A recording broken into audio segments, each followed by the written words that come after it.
الجامع الکامل، یہ حدیث صحیح شامل، حدیث صحیح شامل. ایک تو یہ کام ہے، ایک ہمارے تقی عثمانی صاحب کے ادارے سے کام ہو رہا ہے، اس کی کوئی 15-16 جلدیں آ چکی ہے، وہ بھی اسی طرح کوئی حدیثوں کا ترتیب پتہ نہیں کیا.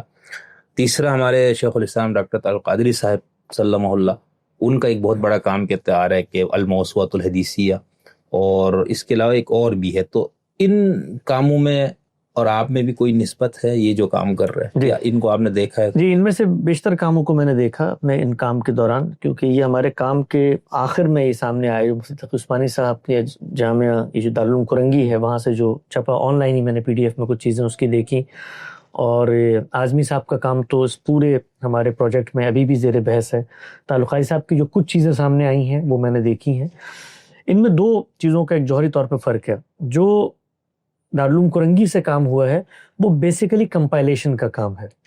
یعنی اس میں روایات کا جو ذخیرہ آپ کے سامنے ہے اس کو آپ نے اس کے نمبرز کی ترتیب سے جمع کر کے تخریج کر دی ہے.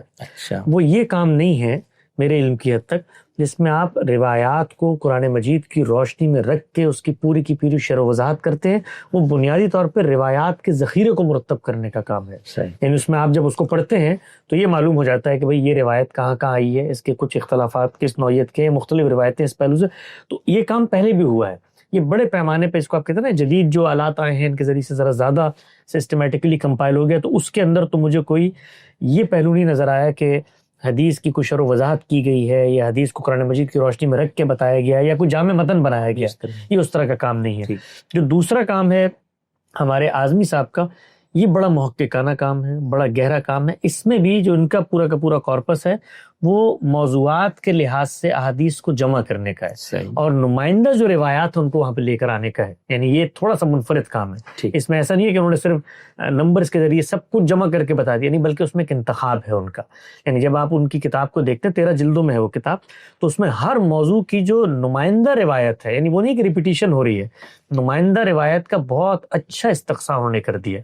اور ان کی کتاب بھی خود چونکہ باقی جتنے محققین ہیں اس پر مبنی ہے، تو ساتھ ساتھ ان کی کتاب میں حکم بھی لگا ہوا ہوتا ہے.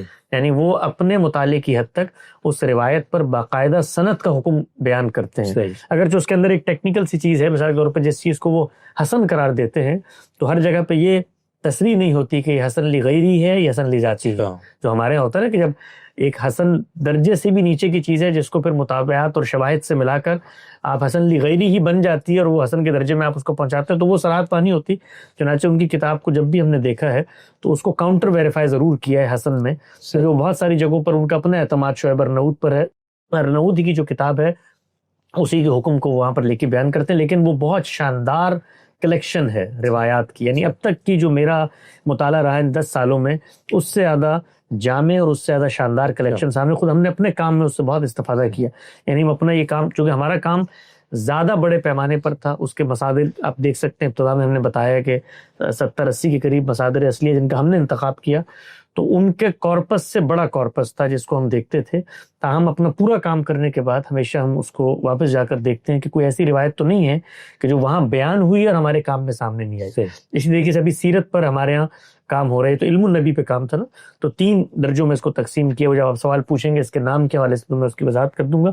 تو سیرت پہ ایک پوری جلد ہے ان کی، تو انہی کے پیٹرن کو ہم سیرت میں فالو کر کے ہمارے جو اصول ہیں اس کے لحاظ سے ہم اس پہ کام کرتے ہیں. جو اعظمی صاحب کا جو کام ہے، تو کیا اس میں بھی اس کا اہتمام ہے؟ جیسے ایک روایت ہے تو وہ جہاں جہاں پر اس کے جتنے بھی اس سے مختلف متن اس ایک واقعی کو ان سب کو جمع کیا ہے؟ یہ نہیں. ان کے بس یہ ہوتا ہے کہ ایک روایت آ گئی تو وہ یہ بتا دیتے ہیں نیچے کہ یہ روایت 8-10 جگہوں پر آئی ہوئی ہے. اس میں بھی جو ان کا جو کارپس ہے وہ محدود ہے. ہم اس میں بہت پھیلایا ہے ہم نے اس کو. یعنی ہم زیادہ تخریج کرتے ہیں، بتاتے ہیں. وہ چند نمائندہ کتابوں کا انتخاب کرتے ہیں، اس کا ذکر کرتے ہیں، اور پھر اس پہ جو حکم ہے ان کا وہ بیان کر دیتے ہیں. اور کوئی اگر اختلاف ہے تو اس کو بھی وہاں ذکر کر دیتے ہیں.